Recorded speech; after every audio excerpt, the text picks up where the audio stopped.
Donald Trump says the deal to save a trade truce with China is done.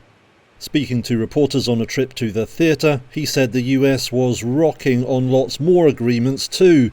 The president added he would be willing to extend the deadline for talks with other countries, but didn't think he'd have to. I don't think we're going to have that necessity.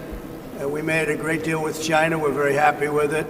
Trump didn't offer more details and said some countries would simply be told what their deal was.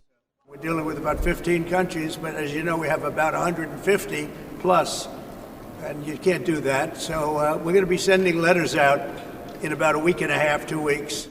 The agreement with China came after 2 days of intense talks in London. That deal confirms an earlier agreement hammered out in May, which had seemed under threat over Beijing's curbs on the export of critical rare earth minerals. Those restrictions will now be lifted, with some US measures also eased. But many details remain unclear, and Washington is still imposing a 55% tariff on Chinese goods.